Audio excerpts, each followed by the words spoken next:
የቀይ ባህር ድራማ አሜሪካ በኤርትራ ላይ የጣለችውን ማዕቀብ ለማንሳት ለምን ወሰነች?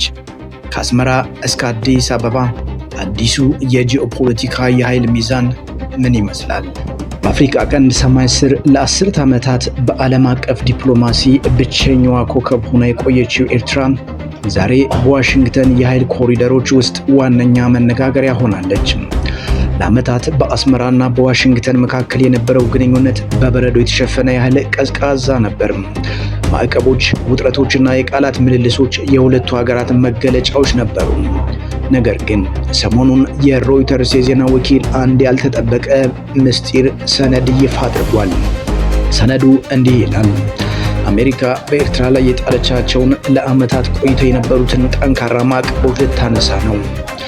ይህ ዜና እንደ መብረቅ በድንገት የመጣ ነው። ለምን አሁን?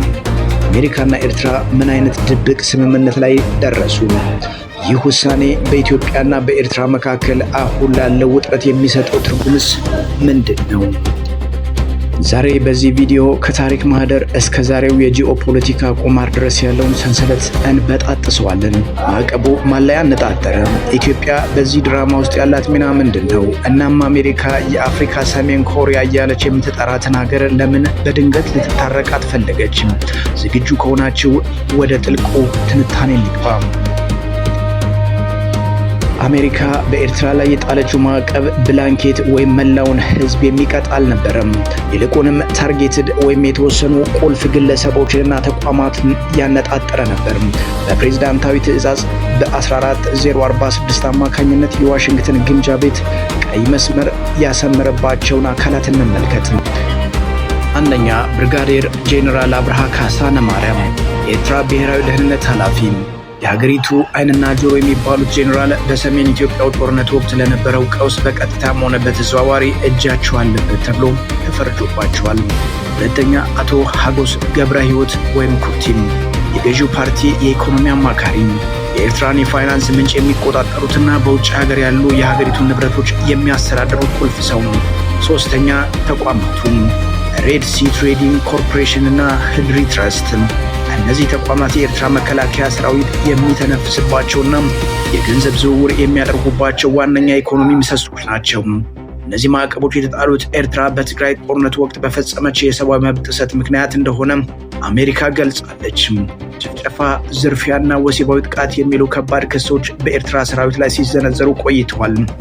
አሁን ግን እነዚህን ክሶች ወደ ጎን አድርጎም ማዕቀቡን ለማንሳት መታሰቡ ጉዳዩ ከህግ ይልቅ የፖለቲካ ጥቅም መሆኑን ያሳያል።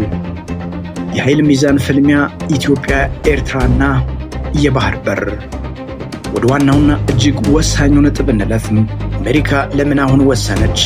መልሱ የሚገኘው በካርታው ላይ ነው። ባለፉት ጥቂት ወራት በኢትዮጵያና በኤርትራ መካከል ያለው ግንኙነት እጅግ ተበላሽቷል።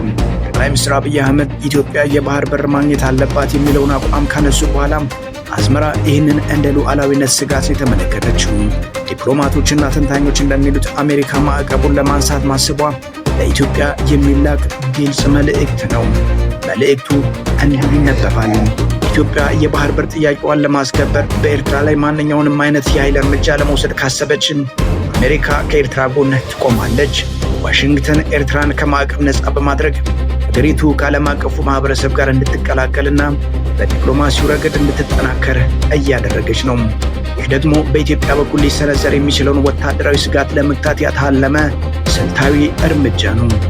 አሜሪካ በአፍሪካ ቀንድ ሌላ ጦርነት እንዲቀሰቀስ አትፈልግም። በተለይ በቀይ ባህር አካባቢ የሚፈጠር አለመረጋጋት የዓለምን ንግድ ስለሚያናጋ ኤርትራን በማረጋጋት ኢትዮጵያን በዲፕሎማሲያዊ መንገድ የመገደብ ሥራ እየተሰራ ነው። የታሪክ ምጸት፣ የ2009 ድራማና የኤርትራ ጥንካሬን ታሪክ ራሱን ይደግማል። ኤርትራ ማዕቀብ ሲጣልባትና ሲነሳላት ይህ የመጀመሪያው አይደለም። እንደ አውሮፓውያኑ አቆጣጠር ታህሳስ 2009 ላይ የተባበሩት መንግስታት ድርጅት በውሳኔ ሀሳብ 1907 መሰረት ኤርትራን አልሻባብን ትደግፋለች በሚል ክስ አግዷት ነበር። በወቅቱ ኤርትራ ይህ የአሜሪካና የኢትዮጵያ መንግስት የተቀነባበረው ውሸት ነው ስትል ዓለምን ሞገተችም። የኤርትራ ተወካይ የነበሩት አምባሳደር አርአያ ደስታ ውሳኔውን አሳፋሪ ሲሉ ኮንነውትም ነበር። ነገር ግን ከ9 ዓመታት ምርመራ በኋላ ኤርትራ ለአልሻባብ ድጋፍ ማድረጓን የሚያሳይ ምንም አይነት እርግጠኛ ማስረጃ ሳይገኝ ቀረም። በዚህም ምክንያት በ2018 ማዕቀቡ ተነሳም። አሁንም ዋሽንግተን በትግራይ ጦርነት ሰበብ የጣለችው ማዕቀብ ፖለቲካዊ ውሳኔ እንጂ እውነተኛ የህግ መሰረት የለውም የሚሉ ወገኖች ጥቂት አይደሉም። አሜሪካ ማዕቀቡን ለማንሳት መዘጋጀቷ ምናልባትም የኤርትራን ስትራቴጂካዊ አስፈላጊነት አምና መቀበሏን ያሳያል እየተባለ ነው። የቀይ ባህር ወሳኝነትና የዓለም ሀያላን ፍልሚያ። ጉዳዩ ከኢትዮጵያና ከኤርትራ በላይ ነው። የቀይ ባህር መስመር የዓለም ንግድ የደም ስር ነው። አሜሪካ፣ ሩሲያ፣ ቻይና በዚህ አካባቢ የራሳቸውን ተጽዕኖ ለመፍጠር ይሻማሉ። ሩሲያ በአስመራ በኩል እግሯን ለማስገባትና የባህር በር ሰፈር ለመመስረት ፍላጎት እንዳላት ይታወቃል። አሜሪካ ደግሞ ኤርትራን በማዕቀብ አርቃ ማቆየቷ ኤርትራን ወደ ሩሲያና ቻይና እቅፍ ከመውሰድ ውጭ ፋይዳ እንደሌለው ተረድታለች። ስለዚህ ማዕቀብ ማንሳቱ ኤርትራን ወደ ምዕራባውያን ዲፕሎማሲያዊ ጎራ ለመመለስ የሚደረግ ሪል ፖለቲካ ነው ይላሉ። የአሜሪካ ማዕቀብ መነሳት በአፍሪካ ቀንድ አዲስ የታሪክ ምዕራፍ ይከፍታል። ኤርትራ ከዓለም አቀፍ ማግለል ወጥታ ወደ መድረኩ ስትመለስ በኢትዮጵያ ላይ የሚኖራት ተጽዕኖ ይጨምራል እየተባለ ነው። ኢትዮጵያ በበኩሏ የባህር በር ፍላጎቷን ከኤርትራ ጋር በሰላማዊና በዲፕሎማሲያዊ መንገድ ለመፍታት የምትገደድበት ሁኔታ ተፈጥሯል። ዋሽንግተንና አስመራ ለአስርተ ዓመታት የቆየውን ሸካራ ግንኙነት ወደ ጎን አድርገው የጥቅም ወዳጅነት ሊጀምሩ ነው እየተባለ ነው። ይህ ግንኙነት ግን ለቀጠናው ህዝቦች ሰላምን ያመጣል ወይስ አዲስ የወታደራዊ ፉክክር ጊዜው የሚመለሰው ይሆናል? እናንተስ ምን ታስባላችሁ? አሜሪካ በኤርትራ ላይ ማዕቀብ ማንሳቷ ለቀጠናው ሰላማዊ ጠቃሚ ነው ወይስ በኢትዮጵያ ላይ ጫና ለመፍጠር የታለመ ስልት ነው? አስተያየታችሁን በኮሜንት መስጫው ላይ አጋሩን። ጤና ይስጥልን።